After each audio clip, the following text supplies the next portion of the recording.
ആകാശം സ്വന്തമാണെന്ന് കരുതി ഒറ്റയ്ക്ക് പറക്കാൻ നിന്നാൽ ചിറകരിഞ്ഞ് താഴെ പോവും എന്ന് മാത്രമേ ഞാൻ പറയുന്നുള്ളൂ. 101 മക്കൾ നഷ്ടപ്പെട്ട ഗാന്ധാരിയുടെ ശാപത്തിൽ നിന്ന് ഭഗവാൻ ശ്രീകൃഷ്ണന് പോലും രക്ഷ കിട്ടിയില്ല. പിന്നെയാണ് ഈ പിണറായി വിജയൻ. നമ്മുടെ പുതിയ MLA ശ്രീ ആര്യാടൻ ഷൗക്കത്ത്, വർക്കിംഗ് പ്രസിഡന്റുമാർ, മറ്റ് നേതാക്കളെ, സഹോദരി സഹോദരന്മാർ, ഏതായാലും ഈ സ്വീകരണ യോഗം ഒരു നിമിത്തമായിട്ട് ഞാൻ കാണും. അതായത് ഇന്ന് ഈ യോഗം വയ്ക്കാൻ തീരുമാനിച്ചിരുന്നത് പാളയം രക്തസാക്ഷി മണ്ഡപത്തിൻ്റെ അവിടെയാണ്. പക്ഷെ മഴയെ പേടിച്ച് നമ്മൾ ഇങ്ങോട്ട് മാറ്റി. അതൊരു നല്ല നിമിത്തമാണ്. കാരണം സെക്രട്ടേറിയറ്റ് അടുത്ത് വരെ നമ്മൾ എത്തിക്കഴിഞ്ഞു.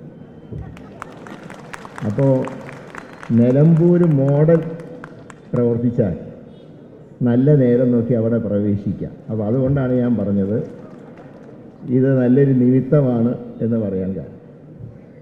പിന്നെ തീർച്ചയായിട്ടും ഇന്നത്തെ രാഷ്ട്രീയ സാഹചര്യം നമ്മൾ വളരെയധികം നിലമ്പൂര് പ്രയോജനപ്പെടുത്തി. കാരണം എല്ലാവരും ഒരുമിച്ച് ഒരു മനസ്സോടുകൂടെ നീങ്ങി. അപ്പോൾ നമുക്കിനി പറയാവുന്നത് നിലമ്പൂർ മോഡൽ. ആ നിലമ്പൂർ മോഡലിലൂടെ മുന്നോട്ട് നീങ്ങിയാൽ കേരളം UDFൻ്റെ കൈകളിലാണ് എന്നുള്ള കാര്യത്തിൽ സംശയമില്ല.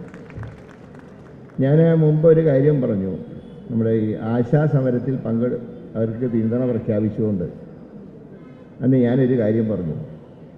സ്ത്രീകളുടെ കണ്ണീര് വീണാൽ ആ ഭരണകർത്താവിന് പിന്നെ അധികം മുന്നോട്ട് പോകാൻ കഴിയില്ല. എത്ര ദിവസമായി 130 ദിവസമായി അവർ സത്യാഗ്രഹം നടത്തി. അതിനെപ്പോലെ അപഹസിച്ചു, അപമാനിച്ചു. പക്ഷേ അവരുടെ നിലമ്പൂരിലെ 2 ദിവസത്തെ സൈലൻ്റ് ആയിട്ടുള്ള പ്രവർത്തനത്തിൽ ഒരുപാട് സ്ത്രീകളുടെ മനസ്സലിഞ്ഞിട്ടുണ്ട്. പണ്ട് പുരാണത്തിൽ തന്നെയുണ്ട്, പാഞ്ചാലിയുടെ കണ്ണീര് വീണപ്പോഴാണ് കൗരവ വംശം ഇല്ലാതായത്. 101 മക്കൾ നഷ്ടപ്പെട്ട ഗാന്ധാരിയുടെ ശാപത്തിൽ നിന്ന് ഭഗവാൻ ശ്രീകൃഷ്ണന് പോലും രക്ഷ കിട്ടിയില്ല. പിന്നെയാണ് ഈ പിണറായി വിജയൻ. അവിടെ നല്ല തള്ളായിരുന്നു നിലമ്പൂര്. എന്തായിരുന്നു തള്ള്! ഇന്ന് ഇന്ത്യയിൽ പല കാര്യങ്ങളും കേരളം ഒന്നാമത്, ആരോഗ്യ രംഗത്ത് ഒന്നാമത്. ഒറ്റ സർക്കാർ ആശുപത്രിയിൽ ഡോക്ടർമാരും ഇല്ല, മര്യാദയ്ക്ക് മരുന്നുമില്ല. റോഡിലിറങ്ങിയാൽ മുഴുവൻ പേപ്പട്ടി ശല്യം. എത്ര പേര് പേപ്പട്ടിയുടെ കടിയേറ്റ് മരിച്ചു. ഇതൊക്കെയായിട്ടും തള്ളാൻ യാതൊരു മടിയില്ലാതെ തള്ളിയവരെ നിലമ്പൂർ ജനത തള്ളി. അതാണ് ഇലക്ഷനിൽ കണ്ടത്. മാത്രമല്ല ഇന്നത്തെ നിലമ്പൂരെന്ന് പറയുമ്പോൾ പണ്ട് ആര്യാടൻ മുഹമ്മദിനെ ജയിപ്പിച്ച നിലമ്പൂരല്ല ഇപ്പോഴത്തെ നിലമ്പൂർ. നിയോജകമണ്ഡലം പുനഃക്രമീകരിച്ചു കഴിഞ്ഞപ്പോൾ പ്രധാനപ്പെട്ട 3 പഞ്ചായത്തുകൾ, 2 പഞ്ചായത്ത് വണ്ടൂരേക്കും പോയി, 1 പഞ്ചായത്ത് ഏറനാടേക്കും പോയി.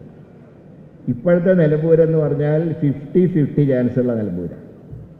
ആ നിലമ്പൂരാണ് 11,000-ൽ പരം വോട്ടിന് ഷൗക്കത്ത് ജയിച്ചതെന്ന് പറയുമ്പോൾ ആ വിജയം ഒരു നിസ്സാര വിജയമല്ല, നല്ല തിളക്കമാർന്ന വിജയം.